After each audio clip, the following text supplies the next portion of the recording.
All right, in this video, I want to talk a little bit about sunscreen, which I'm learning is not the same in every part of the world. We have a very unique situation going on in the United States of America,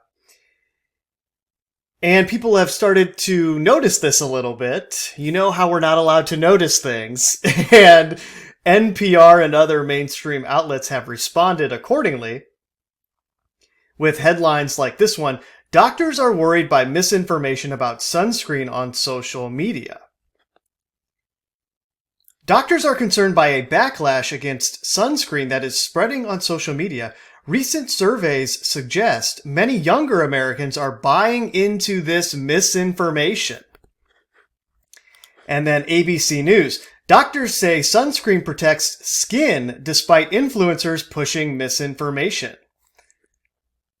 Over 100,000 new cases of melanoma are expected to be diagnosed in 2024.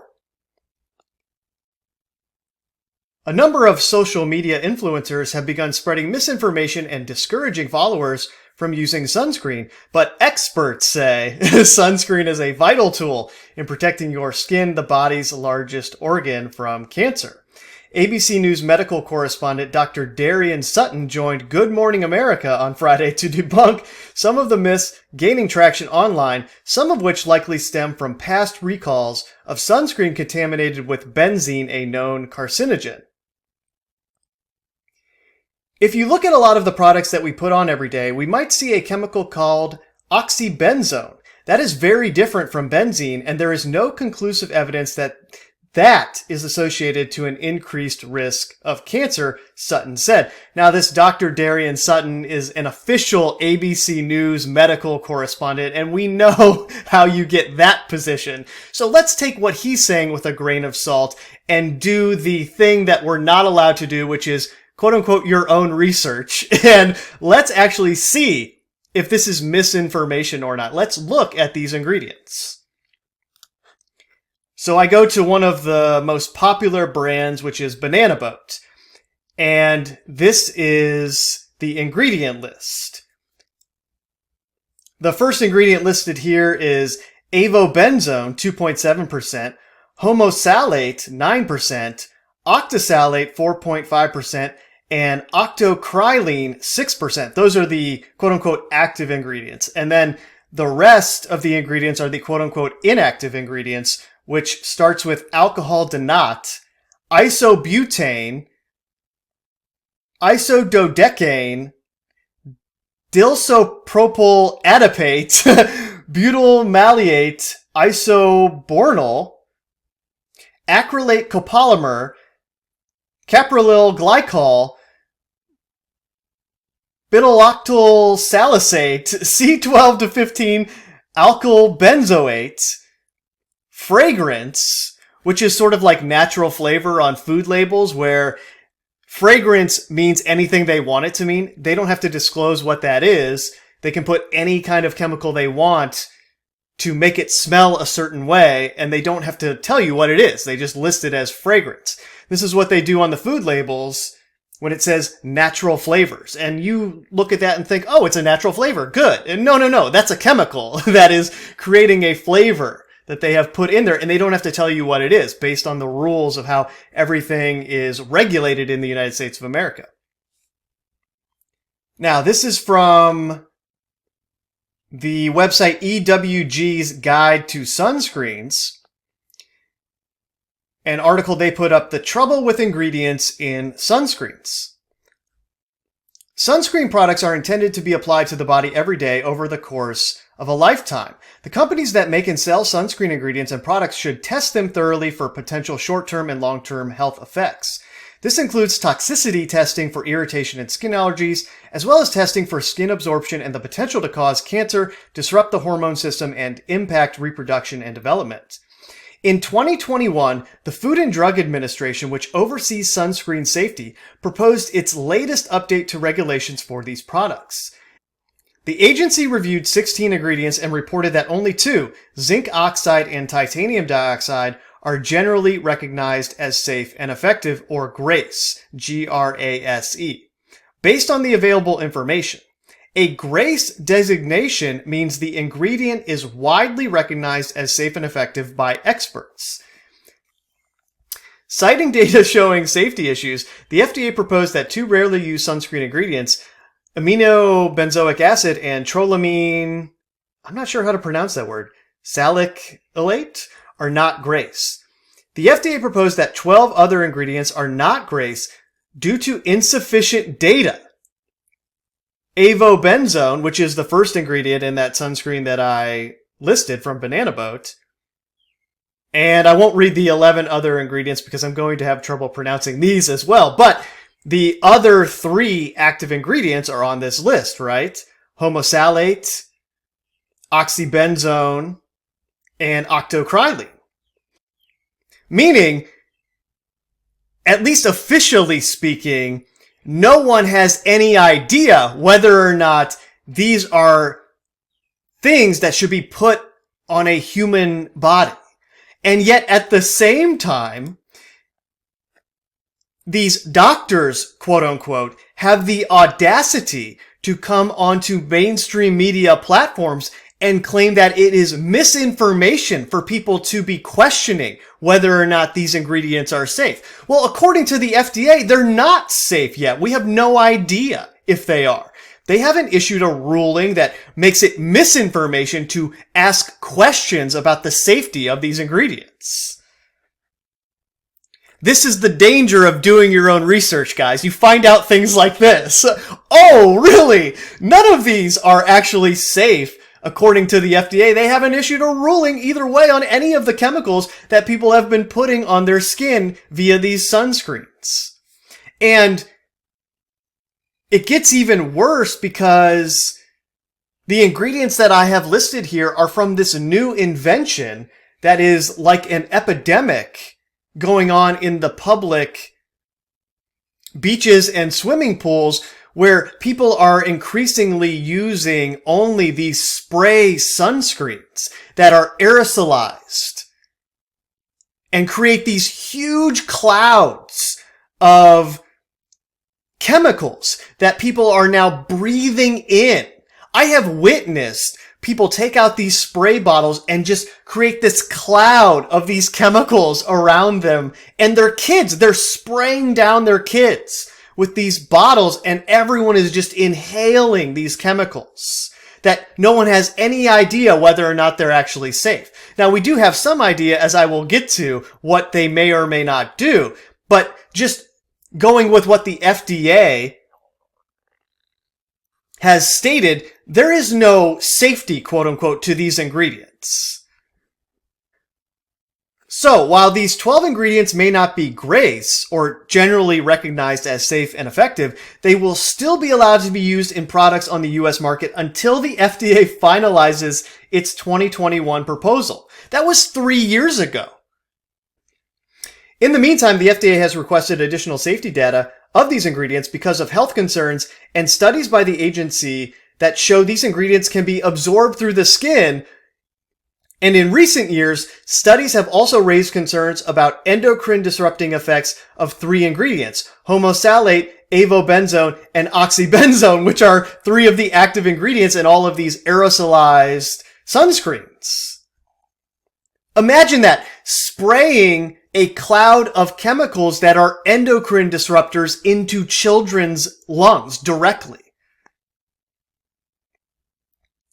Obviously, these sunscreens are being absorbed through the skin traditionally, the ones that are the liquid that you squeeze out of a tube.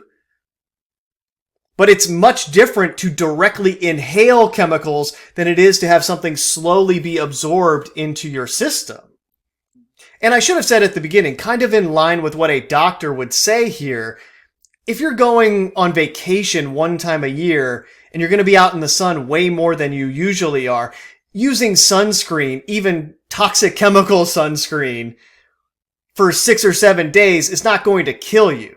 The body is very strong and powerful, and it can deal with that kind of thing. What we're talking about here is long-term exposure to toxic chemicals, which is where you run into problems. So I'm not implying that you should never use sunscreen, but there are much better options, as usual, than the most popular best-selling brands on the market that almost invariably contain toxic chemicals or something that is not beneficial to you in some way, shape, or form, whether it's sunscreen or food or anything else along those lines. In 2021, the European Commission published final opinions on the safety of 3 non-mineral ultraviolet or UV filters, oxybenzone, homosalate, and octocrylene. It found that 2 of these filters, homosalate and octocrylene, are not safe in the amounts at which they're currently used. As a result, the Commission proposed limiting the allowed concentrations of these filters in sunscreens. So the European Commission has said that these 2 ingredients are not safe, and America says, hold my beer, no, we're going to go ahead and put these in massive concentrations as active ingredients in our sunscreens. And then on top of that, we're going to have our media mouthpieces go on when people figure this out and say, oh, that's misinformation. These people telling you to be wary of the ingredients in these sunscreens and the chemicals that are being put in them. Oh, that's misinformation. The dangerous stuff that you can find online from people who are doing their own research on these things. Oh, whoa, this is misinformation. Another case. We really need to censor the internet. This is getting out of control. But the US has different standards, as sunscreen manufacturers are legally allowed to use these 2 chemicals at concentrations higher than the European limits. That's why hundreds of US-made sunscreens have such high levels of the substances. The ingredients oxybenzone, octinoxate, octosalate, octocrylene, homosalate, and avobenzone are all systematically absorbed into the body after use, according to studies published by the FDA. These studies also reported that the ingredients could be detected on the skin and in the blood weeks after they had been last used. And that gets to my point about the chronic absorption of these chemicals and how that would be a major problem for your body because it's constantly being absorbed through the skin into your bloodstream if you're using these sunscreens every day. Or depending on where you live in the summer months, whatever that is for you, if it's in the northern hemisphere or the southern hemisphere. If you're using these products every day for 6 months, that could pose a huge problem for your body over many years.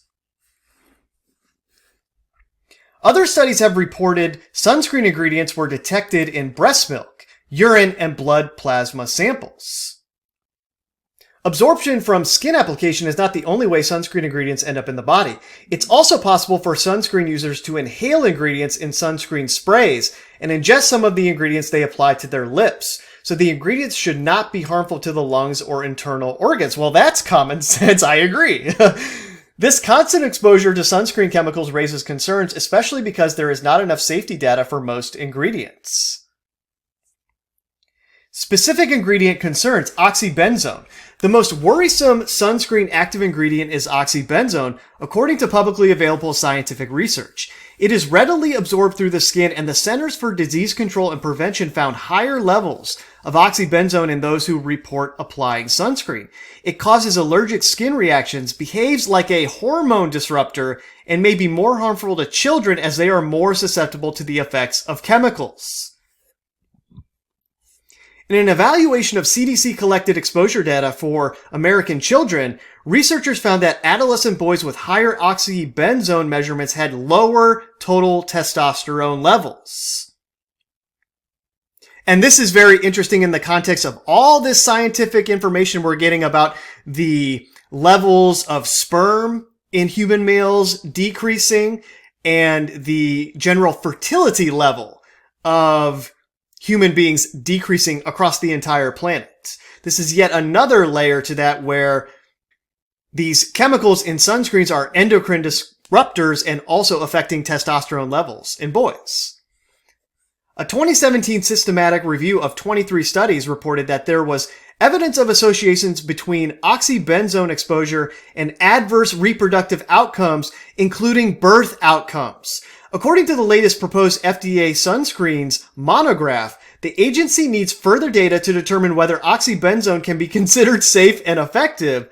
since the available literature indicates that oxybenzone is absorbed through the skin to a greater extent than previously understood and can lead to significant systemic exposure. The significant systemic availability of oxybenzone is a concern, among other reasons, because of questions raised in the published literature regarding the potential for endocrine activity. And remember, if it's doing that via absorption through the skin, imagine what it's doing if you're just breathing it in a cloud of aerosolized chemicals. It's going right into your lungs and spread throughout the body in a way more concentrated and direct way than through the skin, which provides a sort of layered barrier that only a trace amount will leach into the bloodstream compared to what you're inhaling.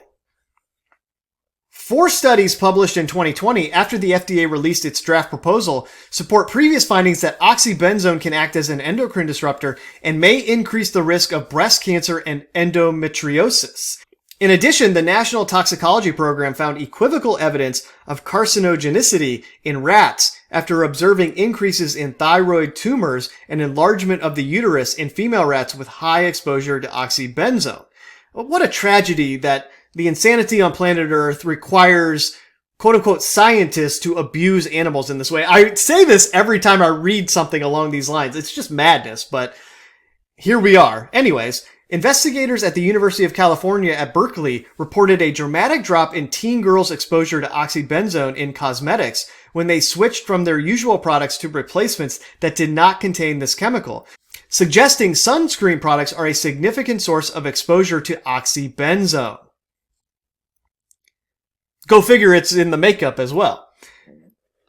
Recently, the European Commission reported current human exposure levels to oxybenzone were unsafe and proposed a concentration restriction of 2.2%, lower than the limited amount allowed in U.S. sunscreens, which is up to 6%. Several countries and one U.S. state banned the sale of sunscreens that contain this ingredient because it may harm aquatic life, and I believe that's Hawaii that banned this ingredient. So think about that. They banned the ingredient because it's harming life in the sea and the general ecosystem. And the dots don't immediately connect to, wait a second, aren't human beings a part of the ecosystem as well? Don't we have a very similar biology to everything else? So wouldn't this be affecting us too?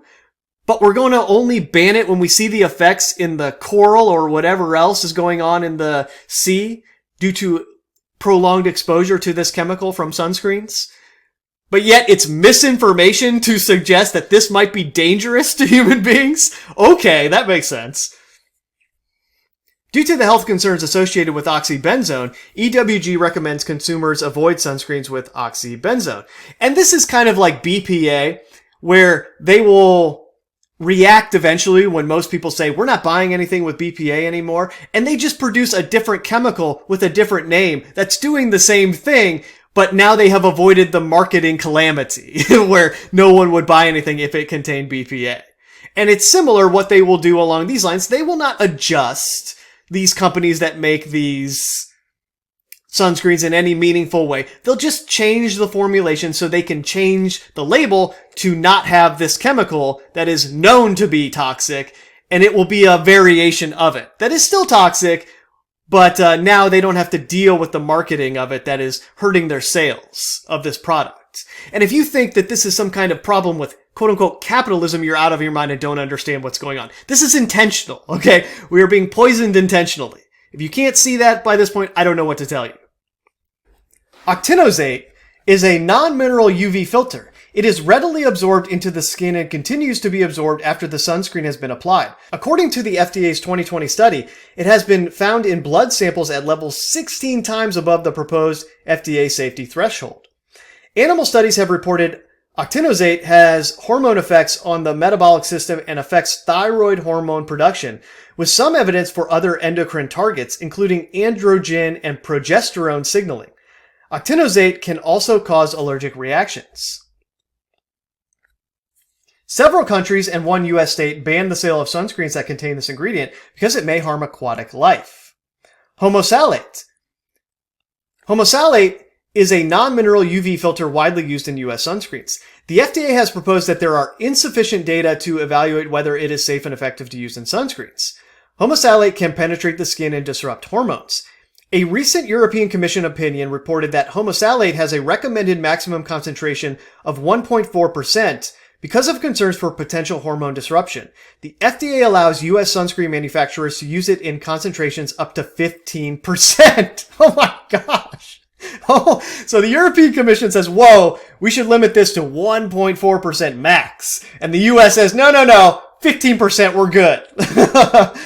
There's something going on with the United States of America where they have to really target this population with an assault of mind-numbing and body-destroying chemicals due to what you are able to do and achieve here and the freedoms that you have here. Because if people were clear-headed and functioning correctly, this place could be used in a way that would obliterate all of the plans for the future of the world. Octisalate, a non-mineral UV filter, readily absorbs through the skin at levels 10 times the FDA's cutoff for systemic exposure. This cutoff, 0.5 nanograms per milliliter, is the maximum concentration that may be found in blood before there are potential safety concerns. The FDA has requested additional safety tests when a sunscreen is absorbed above this level. The FDA 2019 proposed update suggests there is insufficient data to determine whether octisalate can be classified as safe and effective to use in sunscreens. A case report showed that the chemical has been linked to allergic contact dermatitis. Octocrylene readily absorbs through the skin at levels about 14 times the FDA's cutoff for systemic exposure. But the agency suggested there is not enough data to determine whether the chemical will be classified as GRACE. Octocrylene has been linked to aquatic toxicity with the potential to harm coral health. It is often contaminated with benzophenone, which is a carcinogen. According to one study, benzophenones levels can increase in products over time. The European Commission recently concluded there is some evidence of octocrylene's hormone-disrupting potential, but current use concentrations up to 10% are considered safe. Avobenzone is a widely used non-mineral filter that provides protection from ultraviolet A or UVA rays and is often used with other non-mineral active ingredients in products offering broad spectrum protection. In one study, avobenzone was detected on average in samples at levels 9 times above the FDA's cutoff for systemic exposure. Because avobenzone is not stable, it must be paired with other ingredients that act as stabilizers to prevent it from breaking down in the sun. Breakdown products of avobenzone have been shown to cause allergic reactions. Avobenzone can disrupt the endocrine system and has been shown to block the effects of testosterone in cellular studies. Mineral sunscreens are made with titanium dioxide and zinc oxide, usually in the form of nanoparticles. The FDA in 2021 proposed that both titanium dioxide and zinc oxide be classified as GRACE. Evidence suggests that few, if any, zinc or titanium particles penetrate the skin to reach living tissues. Because of the potential of exposure through inhalation, the International Agency for Research on Cancer has classified titanium dioxide as possibly causing cancer in humans. For this reason, powdered or spray formulations containing titanium dioxide are a concern. Zinc oxide is also a cause for inhalation concerns when used in spray and powder products. In general, mineral sunscreens tend to rate better than chemical sunscreens in EWG's sunscreen guide. But to improve their stability when exposed to sunlight and prevent these chemicals from breaking down, manufacturers use forms of minerals coated with other inert chemicals. To lower the risks to sunscreen users and maximize these products' sun protection, EWG supports stronger guidelines and restrictions on the types of zinc and titanium used in sunscreens, including nanoparticles, which we have analyzed in detail. Inactive ingredients. EWG continues to urge the FDA to also look closely at the so-called inactive ingredients in sunscreens, which typically make up half to 70% of these products. Like cosmetic ingredients, these inactive sunscreen ingredients are generally unregulated. EWG recommends the FDA launch a thorough investigation of the safety of all sunscreen ingredients to ensure none of them damages skin or harms health in other ways. Yeah, good luck with that. Just going to some of the quote-unquote inactive ingredients. One of them is the propellant isobutane, which is a type of propane, a flammable chemical that has many industrial uses. It is not something that belongs on our kids' skin. EWG gives isobutane high ratings for allergy and immunotoxicity risks, saying there is strong evidence of isobutane being a toxic irritant and allergen. Then comes the good old synthetic fragrance. Fragrances are often the culprit behind allergies and skin irritations consumers have to cosmetics like sunscreens or shampoos. Fragrance could literally denote any of the over 2,000 chemicals used in the cosmetics industry. All these chemicals have varying levels of toxicity and safety records. Unfortunately, manufacturers are not required to disclose which chemicals compose the fragrance in their product, leaving the fun to us. Tocopherol acetate is made by mixing vitamin E with acetic acid and is not to be confused with tocopherol, which is simply natural vitamin E. This synthetic ingredient is added to sunscreens as it is cheaper and easier to store.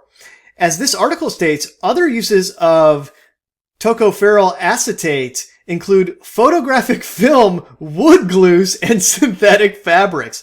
This synthetic ingredient has been linked with allergic contact dermatitis and skin irritation. Also, according to EWG, tocopherol acetate has been found to be contaminated with hydroquinone, which is a skin lightening or skin bleaching agent and has been tied with skin redness and irritation as well. So, having gone into all of that, is it any surprise that the FDA has stated that due to insufficient data, we cannot say that these 12 chemicals or quote-unquote ingredients in sunscreen are generally recognized as safe and effective? And 4 of the ingredients listed here are the active ingredients in most of the mainstream brands that everyone is buying and that people are spraying everywhere anytime you go to a beach or a pool or anywhere that people are using sunscreens. And going back to the beginning, it's even more ridiculous in the context of all of this to read a headline now from NPR. Doctors are worried by misinformation about sunscreen on social media. Recent surveys suggest many younger Americans are buying into this misinformation that sunscreen shouldn't be used. Doctors say sunscreen protects skin despite influencers pushing misinformation that it isn't safe. No, I don't think this is misinformation. The FDA itself says that none of these ingredients are recognized as safe and effective. They can't do it because there's conflicting information and they haven't reached the decision yet. So by default, it's not misinformation in any way, shape, or form to suggest that these chemicals might not be safe to put on human skin or to be breathed into human lungs. Though I suppose this video that I'm doing right now is yet another example of why the internet needs to be shut down. We need to censor it all because there's just so much misinformation out there. And yes, of course, there is misinformation. There's a lot of bad info out there, but this is a very clear example where no, this is actually not misinformation, and we have very clear evidence that these chemicals are not yet considered safe, which comes from the FDA itself. So that's it for now. Later.